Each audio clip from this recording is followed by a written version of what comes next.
What are 5 subjects that you can take 30 minutes and talk about? This is 30 minutes no prep. For today, we have Lemar the Con Guy, and in his word, in his words, the king of feeling upwards, but I know him as host and comedian. Hi, Lemar. Hello. Hello. That is definitely my natural accent. Yeah. You have lots of natural accents. You have like a wide range. I have a very big mouth, yes. Do not comment. Do not comment. Do not comment. All right. Internet, let's go. So the 5 subjects that you submitted are improv, Uh-huh. pulling a TTRPG game out of your ass, networking with people cooler than yourself, karaoke, singing, and history, living with and ignoring imposter syndrome. So tell me your thought process in submitting these 5 topics. Most of these topics are things that I deal with on the day-to-day basis as I perform and do events and host and stuff like that. So most of my stand-up comedy is me pulling shit on my ass. Because I play with a lot of newbies and TTRPGs, I don't need to think too hard. Like a kobold will freak them out. It's like, yes, let's go.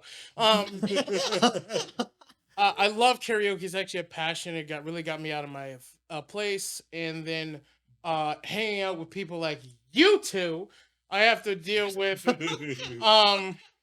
meeting like people that I thought I would never meet before, and just having to navigate that shit. And then like also understanding that maybe I might belong where I am and dealing with that shit. We went to great lengths to work around your time problems. So just calling you out there on that one. As the weeps will say, ooh, and then woo. Yeah, give yourself enough credit, please. One of those topics might be the problem. Oh, right. Well, the topic we have chosen for you today is karaoke singing and history. Oh my god! And your panelists for today are Catchy and Jenny Powell. Please come on up.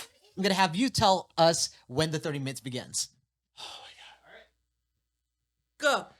Hello and welcome. My name is Lemar the Con Guy, and I'm going to be your host on karaoke, the history and singing karaoke and stuff, a lovely pastime of mine. Now, you might be wondering, Lemar, why are you qualified to talk about karaoke and the history of karaoke singing? Well, this is something. I've been doing karaoke regularly for about 14 to 15 years. I chased my first girl in Los Angeles to a karaoke bar, failed terribly, and just kept going.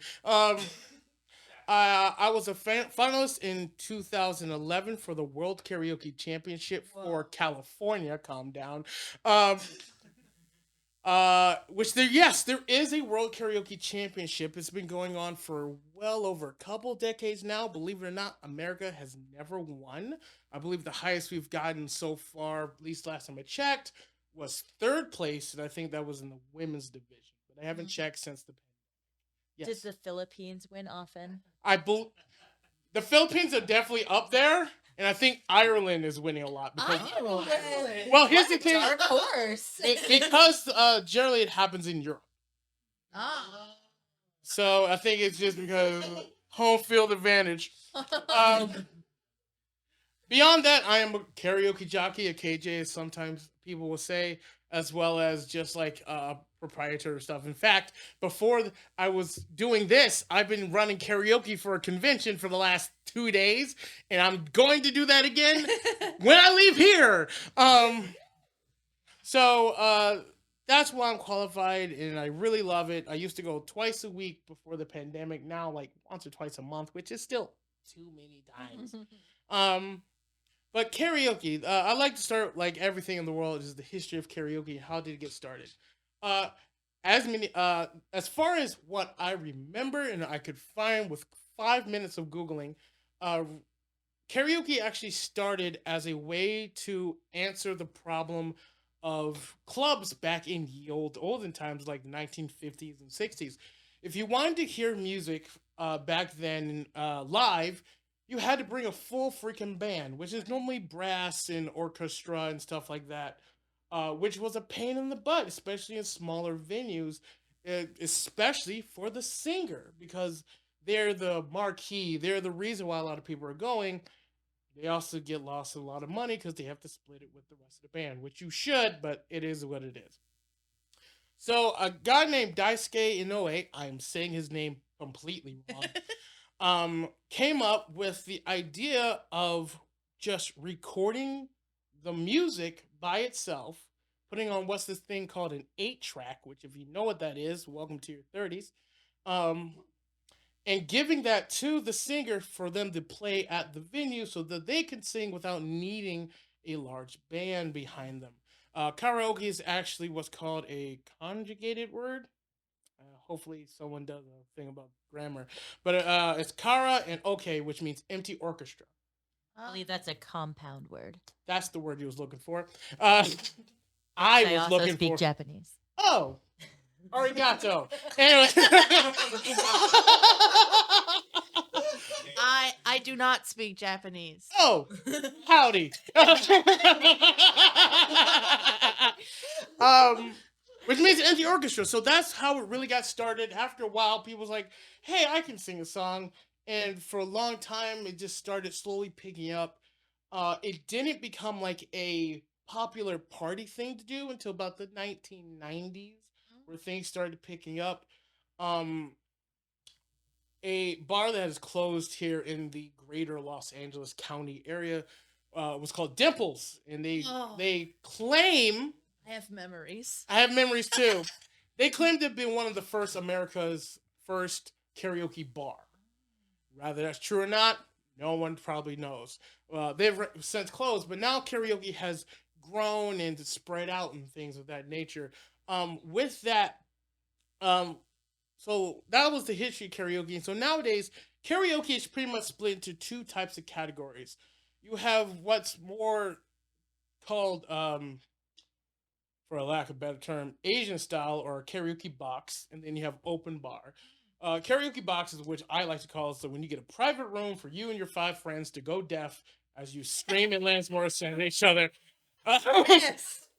For a hourly fee, sometimes places will offer food and drinks and stuff depending where you are. And yeah, just sing with your friends and have a good time. I highly suggest you learn how to use a volume knob because those places are always too loud. But they're a lot of fun if you just want to hang out with your friends and have a birthday party. And then you have what's more common in American bars and conventions, which is what I call open space or open bar karaoke, where there is a dedicated person called a KJ, karaoke jockey, play on disc jockey, where you will give them the song you want to sing, your name, and they'll put you on the list. And the rotation is generally first come, first serve. If it's a particularly busy bar, they might bump newbies up a little bit. If you're a piece of trash, if you give them $20, they'll put you in the front of the line. I absolutely hate that rule. It bothers my butthole. But those are the two types of karaoke. But either way, for either type, there's some basic rules about doing it that I like to follow in the etiquette of the room. One, please do one song at a time. Because there's normally not just you in that room. So what I try to tell people is put in your song, sing your song, then put in the next song. Right? I think that's just the fairest way of doing it. That gets a little muddy when you do like duets and stuff like that, or if there's like the birthday person. I'm like, okay, we'll mess around with that, but generally one song at a time. 2, treat all the equipment like you own it. What I like to remind people is that microphones, audio equipment, cables, none of that is cheap. It might feel like plastic, but what's inside of that plastic is very delicate equipment. Any microphone that sounds good in any way, shape, or form at minimum is about $90 to $100, right? So if you're throwing it, spitting on it, tossing it around, please don't do that. Last thing, you are not on American Idol. No one's going to give you a contract for singing karaoke. Don't be an asshole. All right? Be nice to the people you're singing with. Be encouraging. Have fun. Because if you think public speaking is terrifying, try singing in front of people. Especially singing in front of strangers. there's a certain level of bravery that requires you to do that, especially if you're not before. So please be respectful of those people. Okay. So with that said, to do karaoke, there's a few things you need to understand. It's like how a microphone works. By the way, any questions about the history or starting karaoke before I keep going? This is very comprehensive. I appreciate it. I've done this. I think we can keep going. Let's Okay. keep going. We'll have questions later. So, once again, I mentioned how to do karaoke, which is you go to a place, you put your name and song that you want to do into either an iPad, into a list, give it to the KJ. But the hardest thing that I see most people making a problem with is how to use a bloody microphone. Now, Yep. the standard microphones you have are handheld mics. They are long, skinny mics with probably a silver top that goes in your hand. What I try to tell people is don't touch the part that is a screen, okay? What you want to do is that you want to hold the mic at the base of the microphone. If this was a microphone, you want to hold it about here, not this type of mic, but imagine the ones you see on stage. Leave the top of the mic completely open. You might see some rappers or some rock people put their hand over it. They're adding distortion, they're adding echo, which people who are making hundreds of thousands of dollars on a board are fixing for them to make it not sound like shit. No one's doing that at a karaoke. We will let you sound like crap, okay?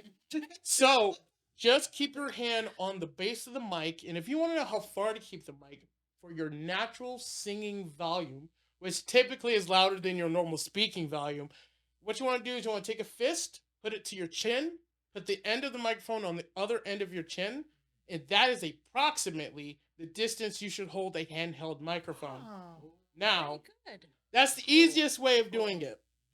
And also, 45 degrees is generally the best area.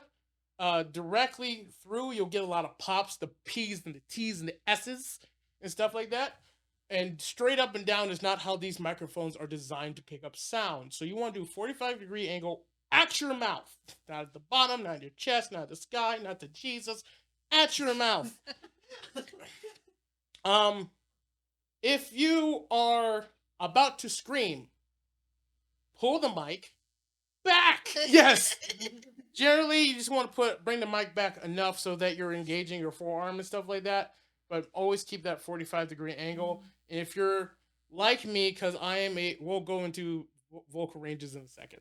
But if you're like me, I am a tenor. I am the highest of the masculine voice ranges. I will tell you right now, music is wildly gendered vocabulary. I don't mean that you have to be one thing or the other to be in these ranges. I am going to say a generalization. Trust me, when I was younger, I was an alto. I'm just making that clear right now. Anyway, as a tenor, there's some songs that are too low for me, so I might engage what's called a vocal fry or a false chord, which makes it hard for me to project. I will explain what that is in a second, but it makes me have to sing quieter to get to the note. Bad technique, but you still do it. Just bring your thing in. Don't ever put your mouth on a karaoke microphone. A couple 100,000 people have been touching that thing. Do not put your mouth on a karaoke. Do not put your mouth, especially if you're not. move it. No, don't do it. Do not put your mouth. Don't do it. Okay, so that's means how you use a microphone. It's the most comprehensive I can give right now. 45 degrees at your mouth, about a fist away. Okay, so now let's get to the thing that everyone gets the most afraid of, especially people who don't do karaoke. Can I sing? Okay. We're not going to do it now because I don't know the music rights rules, but in your head, I want you to pretend that you're singing Row, Row, Row Your Boat. Okay? Just, we're not getting sued, but good. Okay. Do you feel like you could probably sing Row, Row, Row Your Boat confident? Yes. Yes. I Okay. should probably say, disclaimer, I'm a professional vocalist. Okay. Good to know. So probably. But for those of us who are not professional vocalists, I guarantee most people in the world can sing "Row, Row, Row Your Boat" Yeah. with some form of confidence. "Row, Row Your Boat" is within a range called an octave. It is 8 notes from start to finish, C to C, A to A, whatever. If you can sing "Row, Row, Row Your Boat," you can sing "Achy Breaky Heart," pretty much anything Green Day's ever produced. "Happy" by Pharrell, not the background singers, just Pharrell's part. Um, what else do I have on there? I have some Avril Lavigne. A lot of pop punk songs are within that particular area, except for when like Ramones entire Ramones' catalog. entire album, the '90s grunge era. If you can sing "Row, Row, Row Your Boat," you can probably sing a bunch of songs.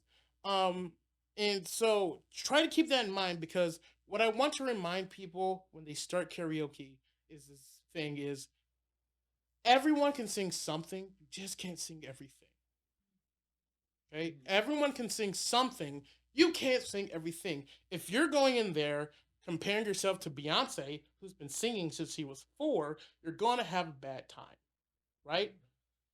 The most beautiful thing about the human voice, about the instrument of singing, is that no one's instrument sounds the same. They might be in the same range, they might have the same timbre, the same color, the same tone, but it's not the same. So comparing yourself to somebody else, or even trying to sound like somebody else, and letting that stop you, is doing a disservice to your own individual voice, to your own individual instrument. And so, with that in mind, everyone can sing something, just can't sing everything. Okay? Me personally, I don't care anymore. I'm not trying to be on Broadway. I'll sing everything from Luther Vandross to Adele. I don't care. I've even tried Barry White. I can't hit any of his notes, but I will try. Because, it's a lot of fun for me. Questions about anything I just said, because I can keep going. Thank you. Only 15 minutes of talking. I think something that you just said, just if I want to can add in a little thing of my own. Mhm. A lot of people have said to me like I can't sing or that person can't sing, and it really gets me when I hear that, because as someone who is a trained vocalist, like almost everyone can sing. You just maybe don't have the training or you haven't had the encouragement, but like anyone can learn to sing. It's just technique. And the people that you think of as being naturally gifted, they probably just got training at a younger age in technique than you did. Yep. Like the very little is talent and most of it is technique. And you can learn technique no matter what you were born with.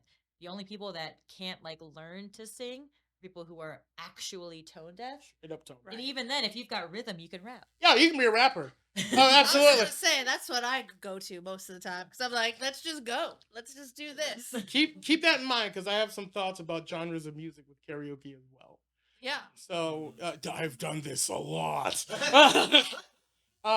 Absolutely. And speaking of technique, if you so let's learn about your voice. Let's understand your voice for a second. One, what I would highly encourage anyone to do is on YouTube, there are so many videos about called finding your vocal range. If you have the skill at home, which is a skill that requires a little bit of training, but I bet most of you can do it. You can probably hear a pitch and then mimic it to the best of your ability, right? Yeah. There's so many YouTube videos online that will say find your vocal range, that will help you find your highest and your lowest range. Now, before you do this, there's 2 things I want to give you acknowledgement of when it comes to vocal techniques and placements and stuff like that. One, when you're singing, the old adage is to sing from your diaphragm. Diaphragm is a little thin piece of membrane right below, around where your belly button is. Yes. So when you engage your diaphragm, you bring air in. When you let it go, you push it out. What you want to do, the easiest way to engage the boba, because everyone's like, breathe in your stomach, and people sometimes just can't do that. So what I like to tell people is, pretend you have a boba straw, big boba straw. Put that in your mouth. Sip air through the boba straw and shoot the air to your feet. as low as That's good. you notice how the bottom of your stomach, you can't, oh, yes, you can see all my stomach on the camera. But if you put a boba straw in your mouth, breathe in and shoot the air to your feet, the bottom of your stomach, right around your belly button, will engage and get tight. That is called your diaphragm. That is deep breathing. That will give you the best support of breathing and stuff like that. What a lot of people do when they start thinking about breathing is shallow breathing. Breathe in their chest and get all tied up in here, and then it gets real tense and stuff like that, and it hurts. You know what the funny thing is? When you're not thinking about breathing, you're breathing.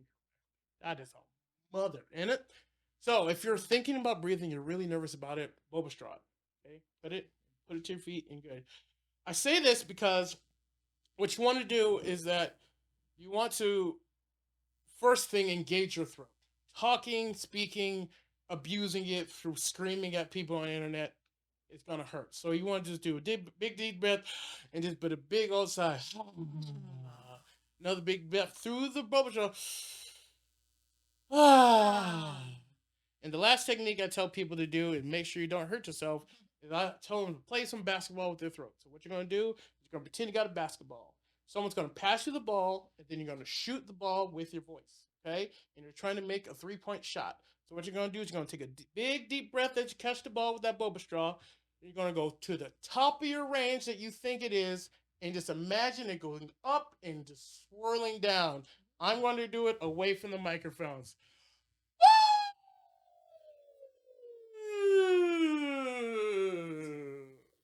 And for anyone who's got classical vocal training, that's what we call a siren. Yes.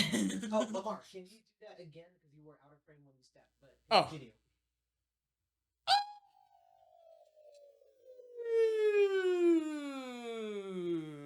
When you go all the way down, for those of us who are a little older, think Wile E. Coyote. That kind of idea of the sound that's going all the way down. Now, the reason I'm doing that is because, once again, we're trying to engage a lot of stuff. Now, we're not singing quite yet. There's a lot of stuff you can do. 1, 1, 2, 1, 1, 2, 3, 2, 1, 1, 2, 3, 4, 3, 2, 1. We're not doing all that stuff. Right now, we're just trying to get you to a place where you can find your vocal range. Once you do those two things a few times, if you start hurting yourself, don't do it.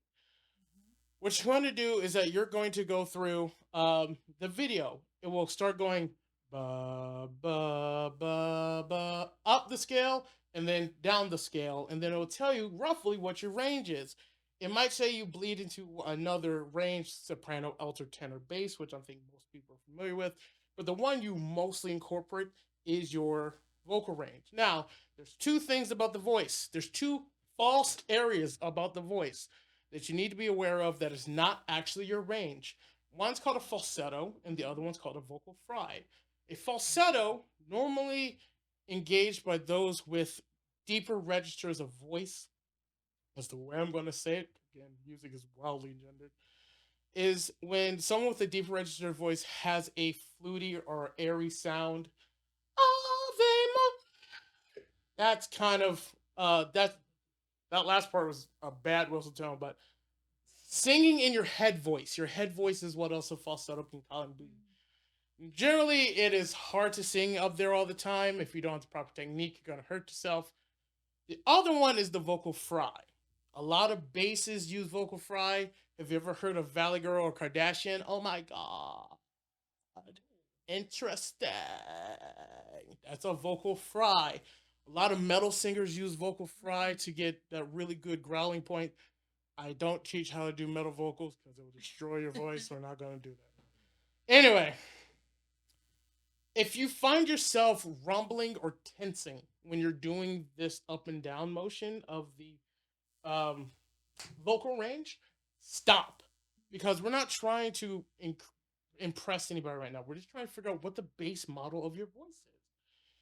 Once you got the base model of your voice, then you can start looking at who are the people that I want to sing like fall into these areas. If you want to go into the soprano area, technically Beyonce is a soprano. Who else? A lot of anime singers are sopranos. Ariana Grande is a soprano, a true soprano actually. Most pop sopranos are actually what's called a mezzo soprano, but we're not going to get into that right now. Yeah, you know.